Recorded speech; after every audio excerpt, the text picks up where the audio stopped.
ओम शांति। अव्यक्त मास के आज के पुरुषार्थ की पॉइंट है, अव्यक्त साइलेंस द्वारा डबल लाइट फरिश्ता स्थिति का अनुभव करो। जैसे साइंस वाले रेत में भी अनाज पैदा कर देते, ऐसे आप साइलेंस द्वारा धरनी का परिवर्तन करो। इसके लिए शुभ भावना संपन्न बनो, ब्रह्मा बाप को फॉलो करो। साइलेंस की शक्ति से किसी भी आत्मा की वृत्ति दृष्टि का परिवर्तन करो। जैसे क्रोध अज्ञान की शक्ति है, ऐसे ज्ञान की शक्ति है शांति, सहन शक्ति। अभी इन गुणों को अपना संस्कार बना लो तो डबल लाइट फरिश्ता सहज बन जाएंगे।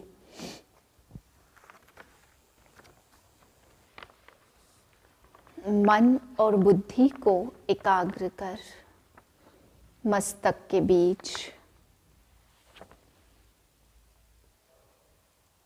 मैं आत्मा एक दिव्य ज्योति स्वरूप दिव्य शक्ति हूँ, विशेष आत्मा हूँ। मुझ आत्मा से दिव्य शक्तियाँ निकल निकल कर फैल रही हैं।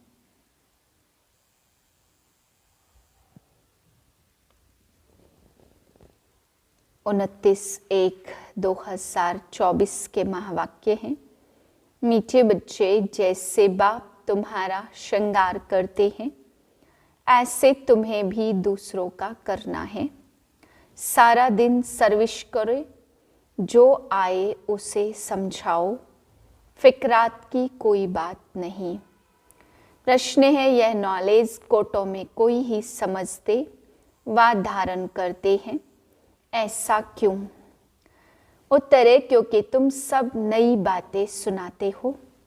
तुम कहते हो परमात्मा बिंदी मिसल है, तो सुनकर ही मूझ जाते हैं। शास्त्रों में तो यह सब बातें सुनी ही नहीं है। इतना समय जो भक्ति की है वह खींचती है, इसलिए जल्दी समझते नहीं। कोई कोई फिर ऐसे परवाने भी निकलते हैं जो कहते हैं बाबा हम तो विश्व का मालिक जरूर बनेंगे, हमें ऐसा बाबा मिला, हम छोड़ कैसे सकते। सब कुछ न्यौछावर करने की उछल आ जाती है। गीत है, दूर देश के रहने वाले आया देश पर आए। ओम शांति। मीठे मीठे रूहानी बच्चे अच्छी तरह से जानते हैं कि हम मुसाफिर हैं। यह हमारा देश नहीं है। यह बेहद का नाटक बहुत बड़ा मांडवा है। कितनी बड़ी बड़ी बत्तियां हैं, यह सदैव जलती रहती हैं। आत्मा जानती है हम सब एक्टर्स हैं और नंबरवार अपने पार्ट अनुसार पूरे टाइम पर आते हैं यहाँ पार्ट बजाने। पहले पहले तुम वापस घर जाकर फिर यहाँ आते हो। यह अच्छी तरह से समझने और धारण करने की बात है। नाटक के एक्टर होते हैं, अगर एक दो के ऑक्यूपेशन को न जाने तो उनको क्या कहेंगे। ड्रामा के आदि मध्य अंत को जानने से तुम यह बनते हो, तो यह पढ़ाई सबसे न्यारी हुई। बाप बीज रूप है, नॉलेजफुल है। जैसे वह कॉमन बीज और झाड़ होते हैं, उनको जानते हो ना। पहले पहले छोटे छोटे पत्ते निकलते हैं, फिर बड़े होते होते झाड़ कितना वृद्धि को पाता, कितना समय लगता है। तुम्हारी बुद्धि में यह ज्ञान है। बाप तो एक ही बार आते हैं। मीठे मीठे बच्चे, यह अनादि अविनाशी ड्रामा है। बाप है स्वर्ग का रचयिता, हेविनली गॉड फादर। हेवन स्थापन करने बाप को आना पड़ता। गायन भी है, दूर देश का रहने वाला आया देश पर आए। यह रावण का पराया राज्य है। रावण राज्य में राम को आना है। तुम्हारी बुद्धि में ही ज्ञान है। तो बाप समझाते हैं आत्माओं को कि तुम सब मुसाफिर हो, इकट्ठे तो पार्ट बजाने नहीं आएंगे। तुमको मालूम है सबसे पहले होते हैं देवताएं। उस समय तो और कोई नहीं थे, बहुत थोड़े होते, फिर वृद्धि को पाते हैं। तुम आत्माएं शरीर छोड़ वहां जाती हो, यह बाप ने ही बुद्धि दी है। तुम आत्माओं को अब नॉलेज मिली है। अभी हम बीज और झाड़ के आदि मध्य अंत को जानते हैं। बीज ऊपर है, नीचे सारा झाड़ फैला हुआ है। अभी झाड़ पूरा ही जड़ जड़ीभूत है। तुम बच्चे इस झाड़ के आदि मध्य अंत को जान गए हो। आगे ऋषि मुनि से पूछते थे कि रचता रचना के आदि मध्य अंत को जानते हो, तो नेति नेति कह देते थे। जबकि वह भी नहीं जानते तो परंपरा से कैसे हो सकता है। यह सब बातें अच्छी तरह से धारणा करनी है, भूलना नहीं है। पढ़ाई तो पढ़नी है, पढ़ाई और योग बल से ही तुम पद पाते हो।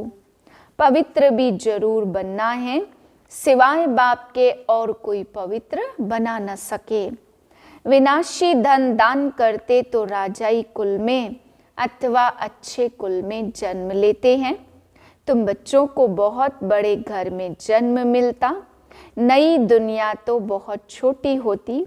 सतयुग में देवताओं का जैसे एक गांव है। शुरू में बॉम्बे कितनी छोटी थी, अब देखो कितनी वृद्धि को पाया है। आत्माएं सब अपना अपना पार्ट बजाती है। सब मुसाफिर है, बाप एक ही बार का मुसाफिर है। तो तुम भी एक ही बार के मुसाफिर, तुम भी एक ही बार आते हो, फिर पुनर्जन्म लेते पार्ट बजाते ही रहते हैं। अभी तुम अमर लोक में जाने के लिए अमर कथा सुनते हो, जिससे 21 जन्म ऊंच पद पाते हो। 21 पीढ़ी कहते हैं ना, पीढ़ी अर्थात बुढ़ापे तक। फिर दूसरा शरीर आपे ही लेंगे, अकाले मृत्यु नहीं होगा। वह है ही अमरलोक, काल का नाम नहीं है। अचानक मृत्यु होती नहीं है, तुम एक शरीर छोड़ दूसरा लेते हो। दुख की कोई बात ही नहीं है। सर्प को क्या दुख होगा, और ही खुशी होती होगी। अभी तुमको आत्मा का ज्ञान मिलता है। आत्मा ही सब कुछ करती है, आत्मा में ही बुद्धि है। शरीर तो बिल्कुल अलग है, उसमें आत्मा न होती तो शरीर चल न सके। कैसे शरीर बनता है, आत्मा कैसे प्रवेश करती है। हर चीज वंडरफुल है। बाप कहते हैं मीठे मीठे बच्चे, तुम्हारा स्वर्ग है वंडरफुल वर्ल्ड। रावण राज्य में 7 वंडर्स दिखाते हैं, और राम राज्य में बाप का एक ही वंडर है स्वर्ग, जो आधा कल्प कायम रहता। मनुष्यों ने देखा भी नहीं है, तो भी सबके मुख से स्वर्ग नाम जरूर निकलता है। अभी तुम बुद्धि से जानते हो, कोई कोई ने साक्षात्कार भी किया। बाबा ने भी विनाश और अपनी राजधानी देखी। अर्जुन को भी साक्षात्कार में दिखाया है। अब बरोबर यह है गीता एपिसोड। बाबा बतलाते कि बच्चे यह है पुरुषोत्तम संगम युग, जबकि मैं आकर तुम बच्चों को राजयोग सिखाता हूँ और इतना ऊंच बनाता हूँ, दुनिया में इन बातों को कोई भी नहीं जानते। तुम बहुत मौज से रहते हो। यहाँ मनुष्य मरते हैं तो दीपक जगाते हैं कि आत्मा को अंधियारा न हो। सतयुग में ऐसी बातें होती नहीं है। सतयुग में सब आत्माओं का दीपक जगा रहता है। घर घर में सोजरा होता, यहाँ फिर मनुष्य घर घर में बत्तियां जलाते रहते। बाप कहते इन सब बातों को अच्छी तरह से बुद्धि में धारण करना है। बाप और राजधानी को याद करते रहो। तुम जानते हो इतना समय हमने राजाई की है। जो बहुत समय से बिछड़े हुए हैं उन्हों से ही बाप बातें करते हैं, पढ़ाते हैं। बच्चे जानते हैं इस समय की बातों के ही त्योहार मनाते हैं। शिव जयंती भारत में ही मनाते और शिव है ऊंचे ते ऊंचा भगवान। वह भारत में कैसे आते हैं? उसने खुद बताया, मुझे प्रकृति का आधार लेकर आना पड़ता है, तब तो बोलते हैं, नहीं तो बच्चों को ज्ञान श्रृंगार कैसे कराए। अब तुम्हारा श्रृंगार हो रहा है, तुम फिर दूसरों का करा रहे हो मनुष्य से देवता बनाने का। यह है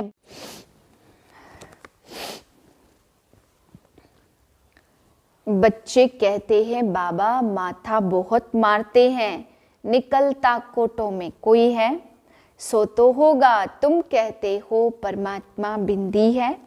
शास्त्रों में ऐसी बात है नहीं, इसलिए मूंझ पड़ते हैं। तुम भी पहले नहीं मानते थे।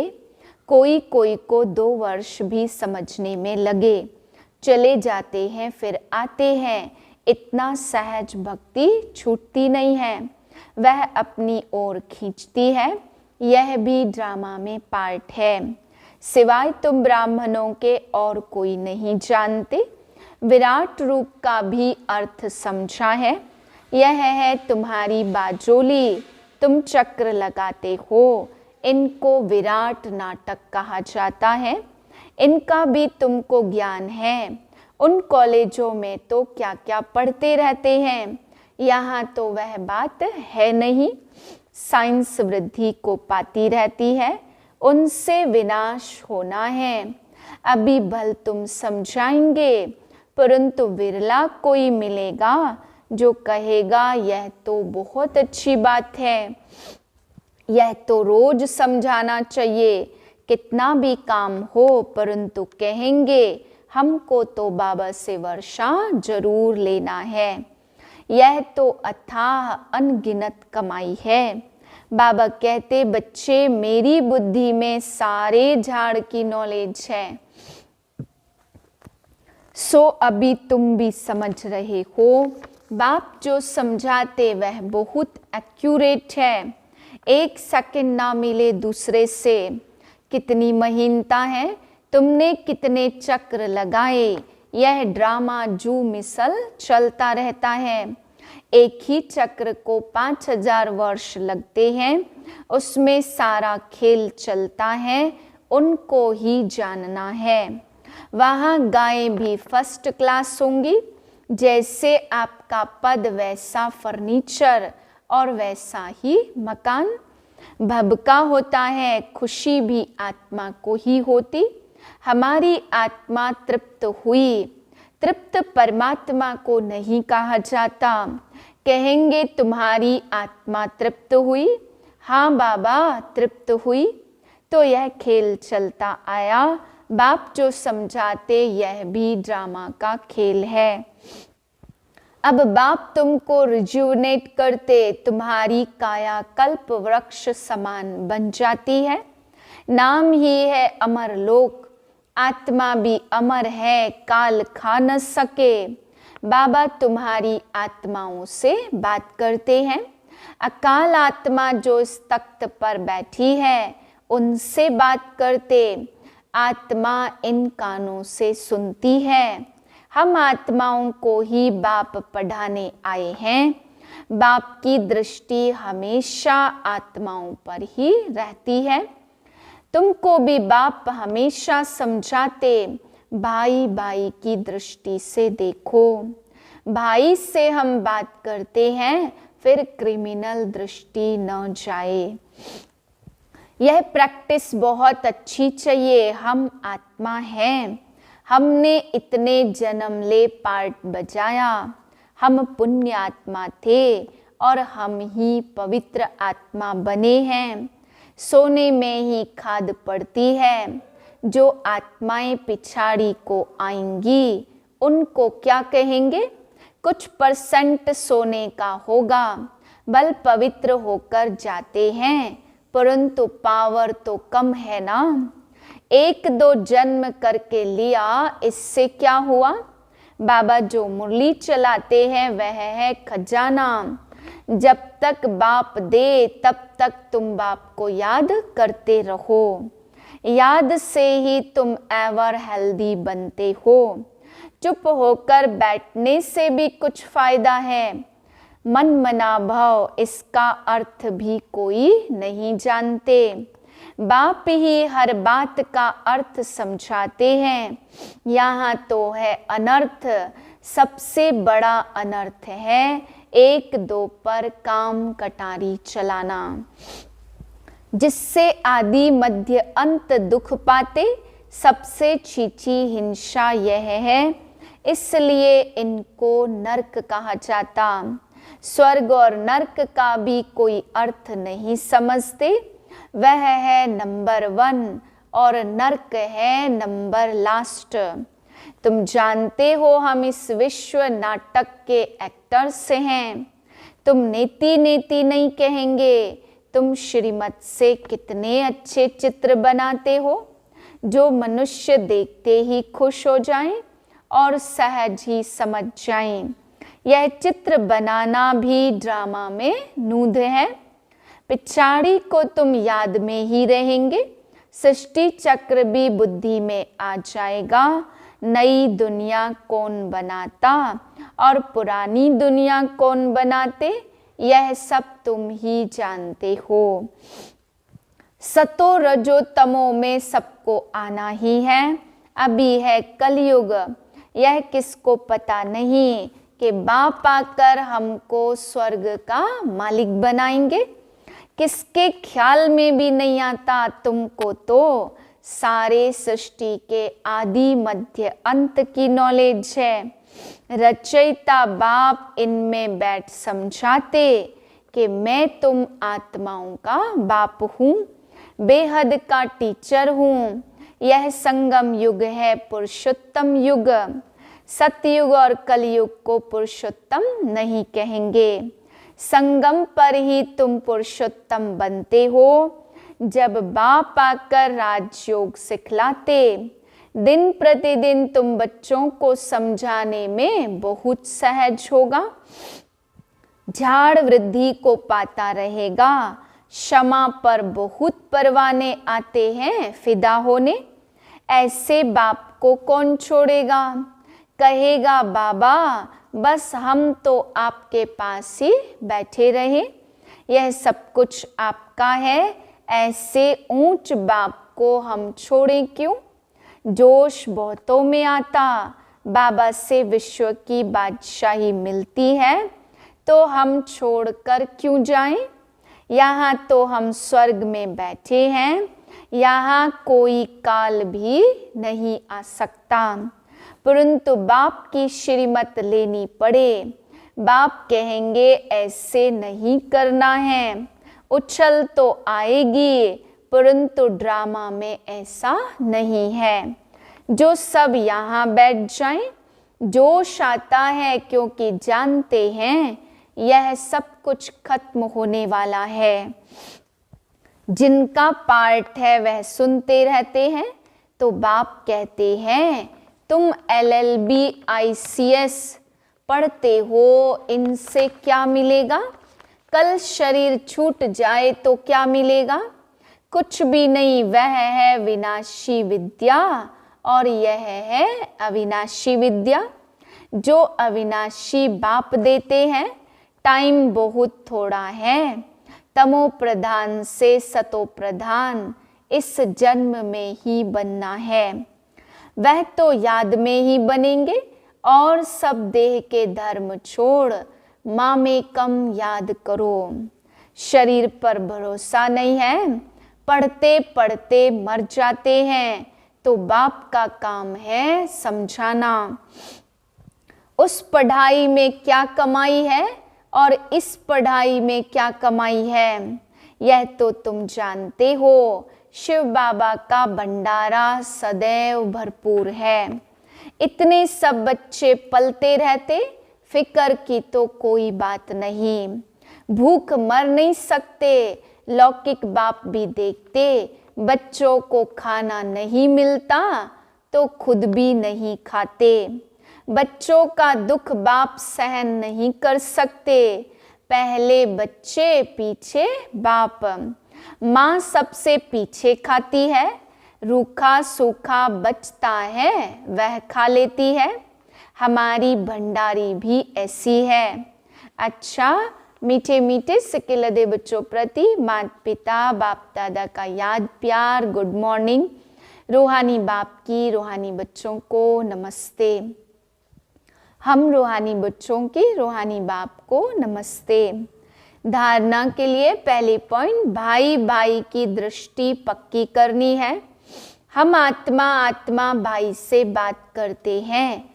यह अभ्यास कर क्रिमिनल दृष्टि को परिवर्तन करना है।